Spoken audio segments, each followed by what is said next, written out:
Hello social media navigators. Hey, listen! Those guys in YouTube behind the monitors navigating through the social media platforms.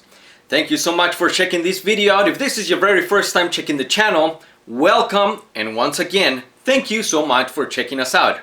Oh my god, do I have such a debatable topic to talk about. So if you're ready to put on your gloves and jump in the comment section below, it's gonna be quite a debatable one. Almost borderline controversial because of my personal picks. Because I have a couple of these Legend of Zelda games on my top 5 that are the most hated from the whole entire franchise. The Legend of Zelda saga has been going on now officially for 35 years, and I couldn't wait any longer to share my top 5 Legend of Zelda games. So put on your gloves because there will be a food fight going on in the comment section below. There will be chanclas flying around, so brace yourself because it's gonna get interesting.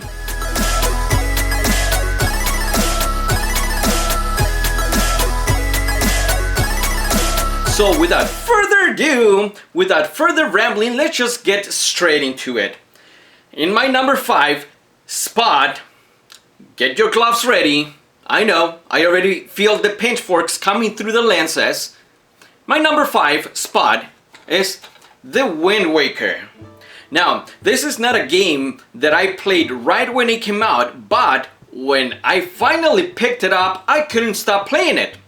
One of the very first things that made me wonder, should I try this or not? Well, it was the fact that it's a pirate theme game. And even though I was not a big fan of the cel shaded graphics, I was like, well, okay, let's give it a try. Because anytime you give me a pirate theme, anything, a movie, a game, or anything, you bet I'm gonna get my hands on it, or if not, at least I'm gonna give it an attempt to go experience it, go play it, whatever, what have you. As it is in the case with the Assassin's Creed Black Flag or Assassin's Creed 4, which is a pirate theme game, was one of my favorite, if not actually my favorite, right after the Ezio trilogy. When I first popped this in, the game captivated me right away because the characters' face gestures and expressions and just the little open world, you know, in the island where you start, the outset island, it looked pretty neat. It looked really cute, in spite at the time me not being a big fan of the cel shaded graphics, which at a later time it grew on me. The story, it's actually a cute story. Not a bad story and not the best, but I didn't find it as annoying as Skyward Sword. If you haven't checked out that gameplay I did in review, go check it out up on the card above. Aside from Tingle, which I think it's one of the creepiest characters, I mean, geez, it's a full-grown adult, but I'm not gonna go too much into that. I didn't find a lot of annoying characters on this gameplay. I didn't run into a lot of NPCs I wanted to stab or slash my master sword through. In the contrary, lots of the characters and NPCs had a little funny story behind them and they were fun to interact with. One last thing I really did like about this game was the battle mechanics. Man, they felt so satisfying every time you landed a hit on an enemy. Not to mention, this was the first game where you could perform a parry attack. To be precise, the one where you dodge or roll around behind the enemy and you can attack them from the back or in their open vulnerable spot. And I liked that parry attack a lot because when you were able to execute it, man, it was such a satisfactory feeling, not only because of the sound effects, but it actually made you feel like you landed a perfectly rightful executed attack. Speaking of sound effects, all the sound effects on this game complemented perfectly everything you were doing, whether you were just running, swinging your sword, attacking an enemy, getting an item, upgrading whatever is it that you were upgrading, sailing through the sea, everything complemented one another. The special visual effects with the special sound effects.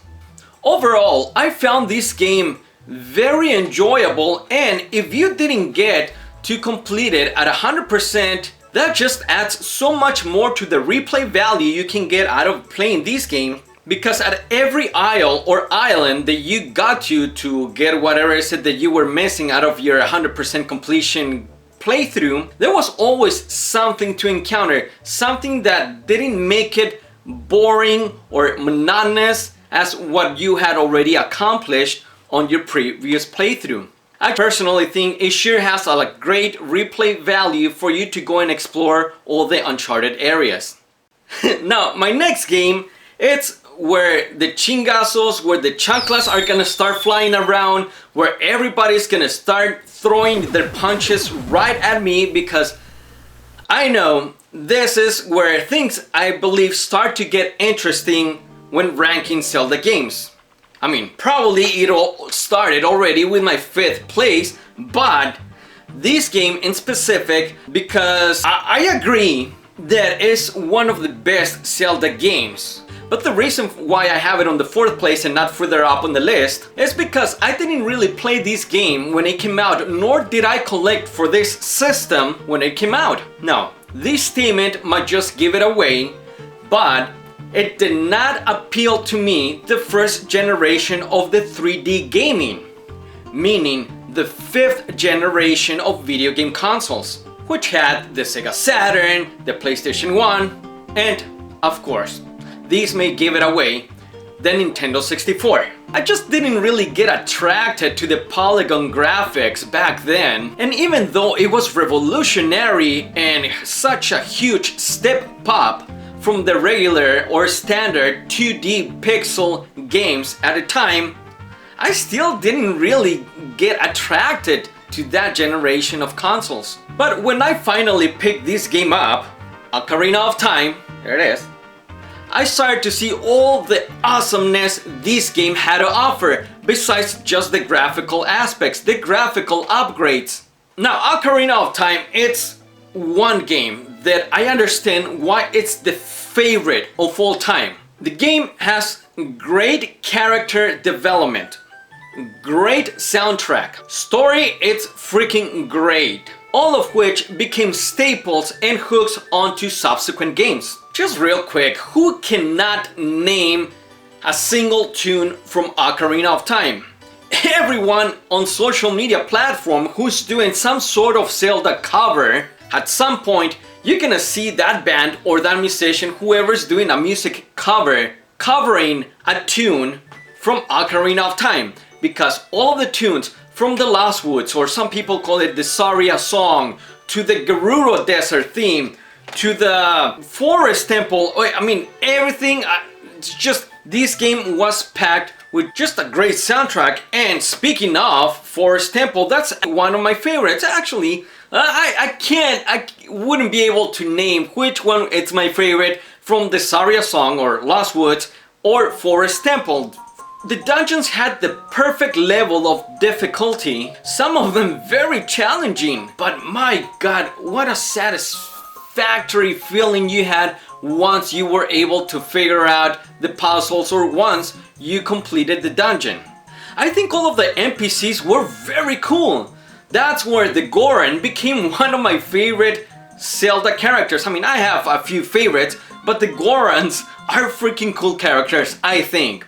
Except on this one, I think that stupid asshole or brat, it's not so much of an asshole, he's just a brat, Mido. Except for him, I'm like, oh, just a typical brat. But aside from him, I can't think of any other character that was in the most minimal level of annoyance. The game, in spite of being the very first 3D Zelda, or one of the pioneers of the Nintendo 3D era, I didn't have much issues with it aside from the camera trying to figure out, but once you get used to it, once you get the hang of it and try to figure out how the sensitivity of it, it's an easy peasy ride from there. One more reason why I have these on the 4th place, it's because these games from the 5th generation, first generation of 3D gaming, have not aged really well. Especially when you're trying to play them on a modern TV. if you're lucky enough to still have an CRT TV, then it still may be decent. But again, most of these games from this generation have not aged really well, and sometimes it becomes near impossible to have a full enjoyment out of these gameplays. This game seriously just looks like shit nowadays. The graphics, the walls, the ground, the trees, everything just looks like vomited, smeared pixels. This is the very first Zelda game I can think of top of my head that could really use a good, true, genuine remaster. So Nintendo, if you ever plan on doing a remasterization of Ocarina of Time, don't just port it to a newer console for it to be playable on an HDTV. Please put some serious work into enhancing the textures and the background sceneries. This game could really use a real remaster edition. Man, how upset am I gonna be if Nintendo doesn't do something with Ocarina of Time for the 35th anniversary. This game could really use some work. And I understand, I mean, I could and I would understand if they don't really do anything with it, because the 35th anniversary, it's not for the Ocarina of Time. The Legend of Zelda 35th anniversary, it's for the original Legend of Zelda on the Nintendo Entertainment System, not for the Ocarina of Time. This game will actually turn 23 this year. One last note I want to add to the Ocarina of Time games is that the best way for you to play these with better graphical aesthetics would be the version that came out on the 3DS. This game looks really nice. It cleans up lots of the fuzzy, vomited pixel, smeared pixels I just mentioned a minute ago. That's what I thought back then. That's what the graphics look to me. Not only if Nintendo can upgrade or enhance, remaster this game, but remaster the remaster, then that would be freaking awesome. The next game I'm gonna talk about, I personally think it's one of the best looking Legend of Zelda games prior to Breath of the Wild. The combination of the graphics and the animation style made this game look as good as I could ever expect from a Legend of Zelda game. This is Twilight Princess. Aside from the story, again, not being the best but not the worst, I didn't have a lot of issues with this in spite of being playable with motion controls. Like I already said, this game aesthetically just looks freaking great. The textures look as sharp as they could for their respective consoles, for the GameCube or for the Wii.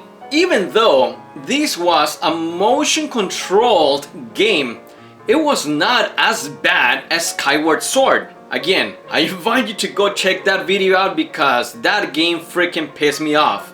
Mainly because of the controls. This was not a game that required you to play with the Motion Plus controller, and even then, it played really fluent. It was a really smooth playthrough.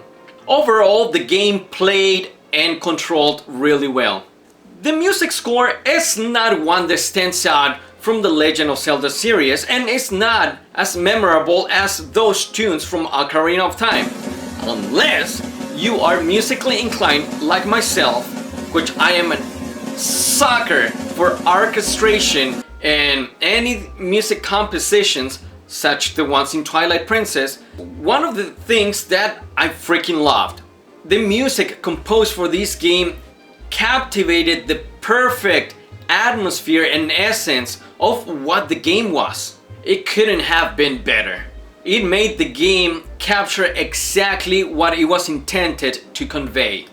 The character designs were almost flawless, and I almost want to dare to say that this Zelda and this Link were the best looking Zelda's Links from all the other Zelda games. Again, prior to Breath of the Wild. The dungeons and boss battles were just magnificent. with great level designs and great puzzles to complement those areas. Oh my god, oh my god. I see it coming. I feel it coming already. The anger, the rage from the comments. Because this game, my number 2 game, is the most hated game in the whole entire Zelda saga. It is considered to be, and it is often nicknamed, the black sheep of the herd. With this statement alone, you already know which one is my number 2 game, but bear with me as I tell you and I explain why I place these on my number 2 spot, why I ranked it pretty high up in this list. Are you ready or not? Maybe you already know, but my number 2 game is Zelda 2 Adventures of Link. Bitch, are you for real? There it is. Not sure if you get any glare or reflection. Don't mean to blind you if that's the case. But even though my reasons for placing these on my number 2 spot may not be in fairness to the other Zelda games, just hear me out and hopefully you'll understand why. First of all, this was the first Legend of Zelda game I played. I played these before the original Legend of Zelda game. I got these for one Christmas and I played the shit out of this game in spite of not being able to get very far, in spite of how hard it is. As a kid, I enjoyed dying on this game. I enjoyed getting frustrated because I couldn't go very far. But in spite of being, if not the most difficult, the hardest game out of the whole entire franchise, I enjoy playing these over and over again. I played this sucker non-stop. Still, to this date, I have not been able to finish it. In case you didn't know already, if this is your very first time checking this channel out, I am Mexican. I got this game while I was living down in Mexico, and as a kid who did not speak a single word of English, this just made it a lot more difficult for me to try to get the hints and try to understand what the hell the NPCs were telling me to do. Heck, I don't know what the hell this was, and even though, yes, it was Zelda 2, you see the Roman numeral there, but as a kid who didn't know Roman numerals or didn't speak a single word of English, I thought this was the first Zelda game. I didn't give 2 shits about what the text was here on the label, what the NPCs were telling me, because I still enjoyed the game. Later, when I found out there was a predecessor to that game, I did not like it at all. Later, when I gave it a chance, I kind of forced it into liking it. And yes, later I did appreciate of what a great masterpiece this became, which opened up a whole entire Zelda universe. So I'm not taking any credit away from the original Zelda, just so you know. When I finally had both of these Zeldas side by side and compare the character sprites, I still went with Zelda 1 because after playing these, just for instance, Link's character sprites in comparison to the first Link sprites, man, I did like Zelda 2 a lot better. Yes, I know that the overworld map looked better on these, but everything else aside from that, even the music, which I'll talk about in a minute, everything just looked a lot better on the Zelda 2. Again, in my preference, from the point of view and the experience that I got from playing these games back then. Honestly, I still think the sprites overall in these, even on the side-scrolling missions, had better looking sprites than these. So yes, it was kind of an upgrade and a step up from these. I hope you understand why I was looking at it that way, why I was thinking, or I always thought that this was a better looking Zelda than these. Besides the graphical appeal, I also thought that Zelda 2 had better music. Zelda 1 had only 3 songs besides the intro title screen theme. It only had the overworld map theme, the dungeon theme, and the boss battle theme. Zelda 2, on the other hand, had at least 8 to 10 different tunes throughout the whole entire game. In addition to the 8, 9 or 10 different tracks, each one of the caves, the towns, and the houses themselves had subtle accompaniment differences where it did not feel like you were listening to the same tune over and over again. In fact, the palace's theme is one of my favorite in this game. Not only is the palace theme my favorite from the Zelda 2 game, but how I love the new compositions they've done of it on the Super Smash Bros. Games. Not much else to say about this game other than I personally think it was a really unique game, having to be only the second on the series. So that's why I give it a lot more credit than people like to. It wasn't like we had a solid foundation of what the Legend of Zelda games were gonna turn out to be. In spite of how difficult this game is, I will still stick to it to this date that this is a brilliant game. I know that a lot of you will disagree on this Zelda 2 ranking. Heck, some of you will not even have it on the top 10 out of the main 19 Zelda game series. Before I show you my number 1 game, I sure have some honorable mentions, as all of these games that I'm gonna show you on the honorable mentions sure have great replay value, and they're all great games in their own way. And they sure deserve the credit they deserve. I'm not gonna speak profoundly and in depth about each one of these, but I'll show them to you real quick, and these are not ranked in a particular order.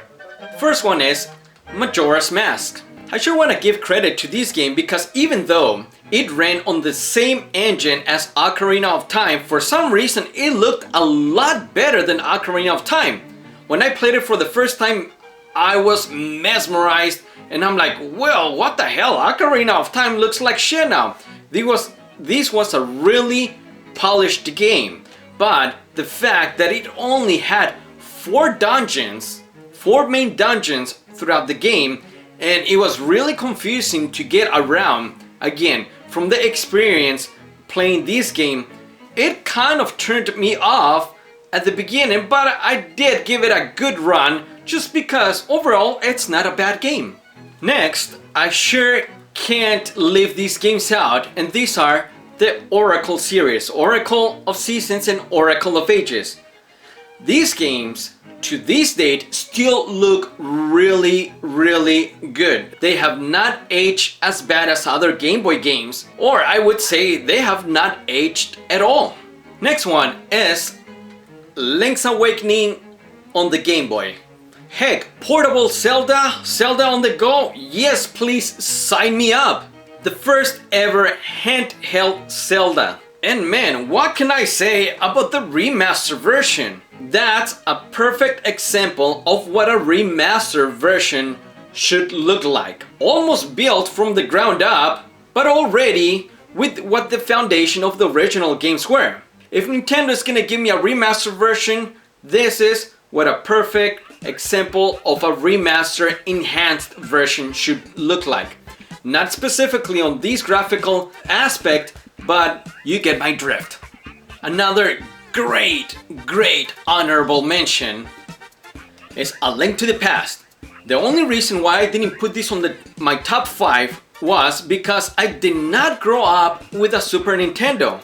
I grew up playing and owning a Sega Genesis. So I did not get to play this until much later, at a time where it had already aged. Now, I'm not saying that this game has aged bad. In the contrary, I don't think it has aged at all. If you ask me, I think this is like the beefed up version of the original Legend of Zelda. This is like the original Legend of Zelda on steroids.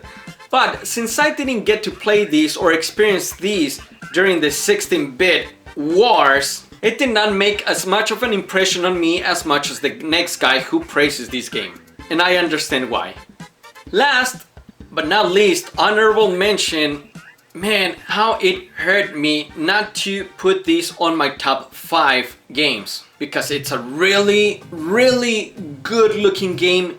Great gameplay, just a fantastic game. In fact, this is the successor to A Link to the Past. And this is A Link Between Worlds.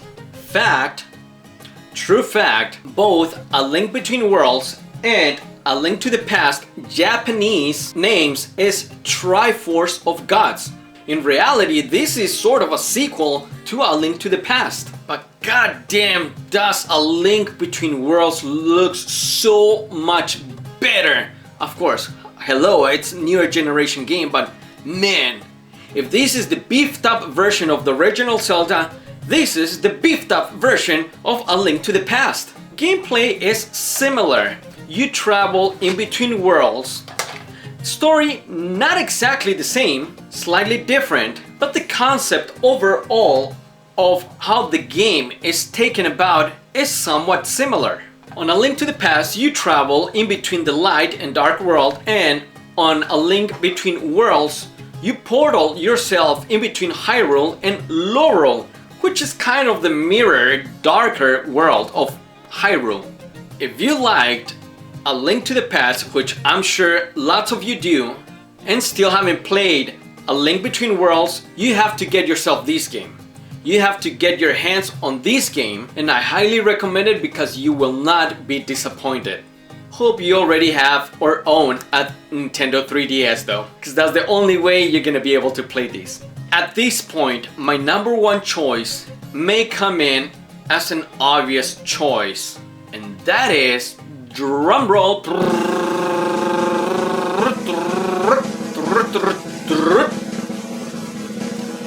is Tingle's Rosy Rupee Land! Yay! What the hell is wrong with you? And no, just kidding. It's not. That game sucks.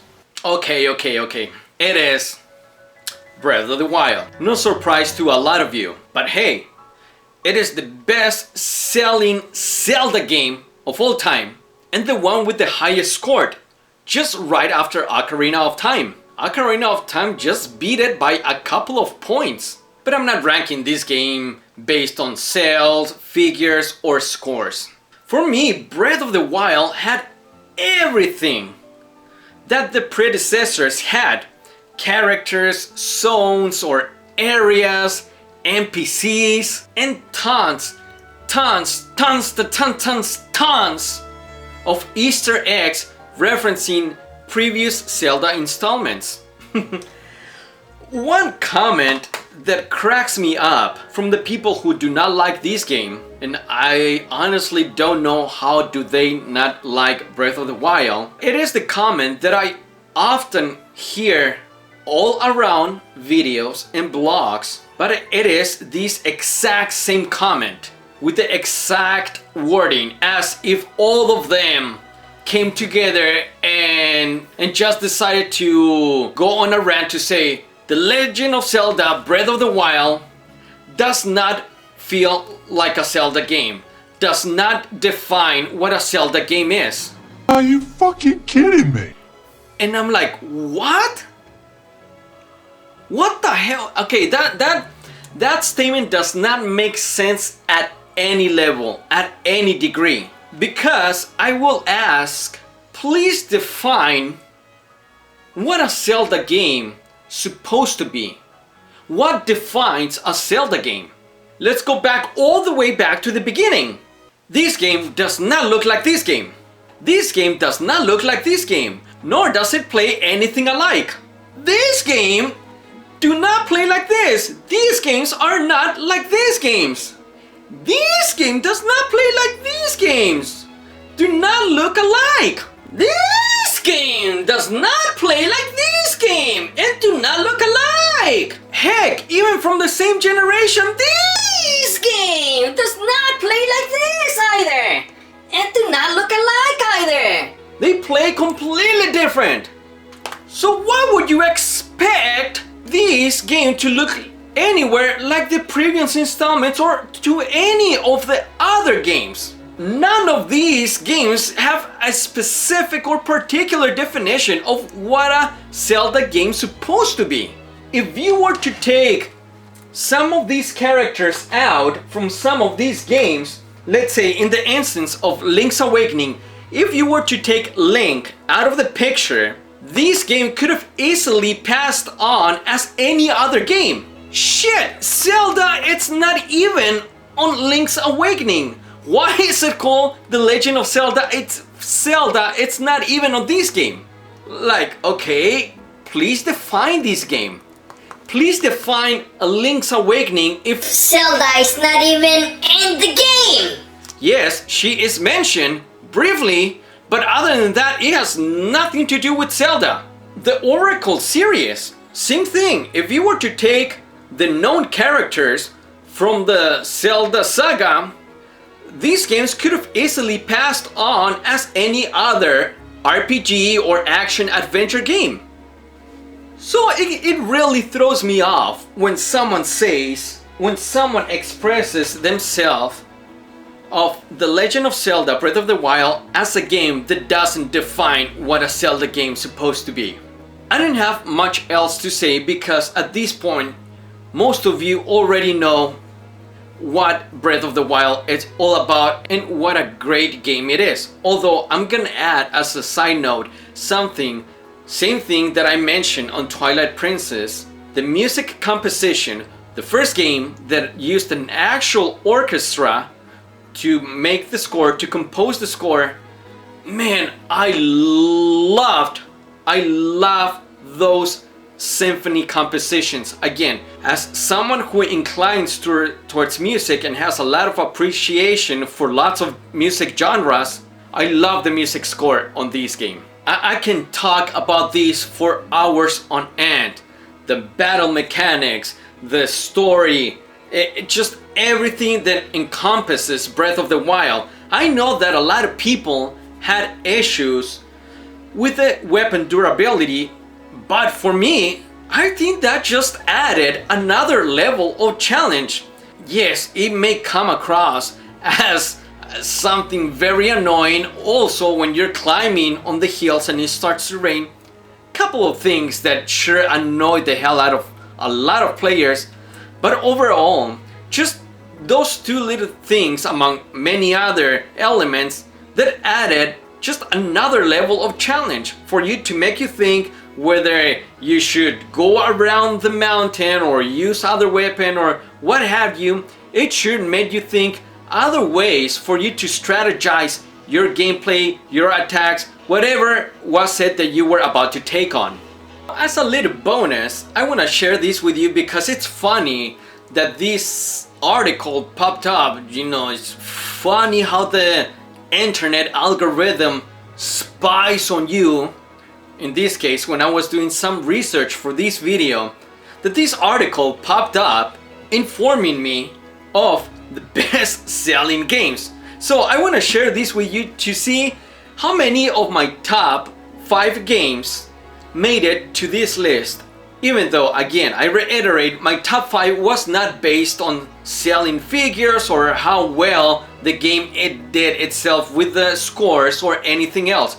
This ranking was solely based on my experience playing these games and the impact they had on me. So let's open this up right here. And at number 1, the best selling game to date is Breath of the Wild with 21 million copies. Number 2 is Twilight Princess with 8.69 million copies sold to date. That is the Wii and GameCube versions combined. Third place, Ocarina of Time with 7.60 million copies sold. In 5th place is Ocarina of Time 3D, but I'm not counting the remaster versions. That's also the reason why I didn't put Link's Awakening on my top 5, because it's a remaster version and I gotta give credit to the original installments. Otherwise, I think I sure would have put this on my top 5, although it is kind of in there, it's kind of squeezed in there. In 6th place, it's Phantom Hourglass. As you may have already noticed, I did not even bring up any of those DS titles because it was very annoying and again kind of gimmicky that you had to use your stylus pen to move Link around or to swing your sword, whatever it is that you needed to do. I did not like that. just as much as I did not like the Motion Plus controlling in Skyward Sword. Just gimmicky shit, and I don't fall for those things. And number 7, A Link to the Past. Number 8, Wind Waker. Number 9, The Adventures of Link. And number 10, A Link Between Worlds. I can keep on going through the rest of the list, but I just wanted to at least share with you the top 10 selling games. I want to thank you so much for sticking around till the end of this video. That's if you did. That's if you didn't tune off right away when I shared with you my number 5 spot of this list. But thank you so much once again. If you ended up liking this video and would like to keep up with more video game related stuff and other pop culture stuff that I talked about from time to time, don't be shy to hit that subscribe button and share this video to those who you think may end up liking the ranking of these Zelda games. I also want to invite you to share your list, and please, if you disagree, which I know you will, a lot of you will, please share your comments and tell me why you do, or just simply tell me what are your top 5, top 10 games, however your top list consists of. But until next time, you guys go ahead and have a great morning, great afternoon, great night, whichever time zone or time frame you happen to be catching this video. You go ahead and take care of yourself, you go ahead and take care of your loved ones, and remember to game on! Take care, everyone! Woo!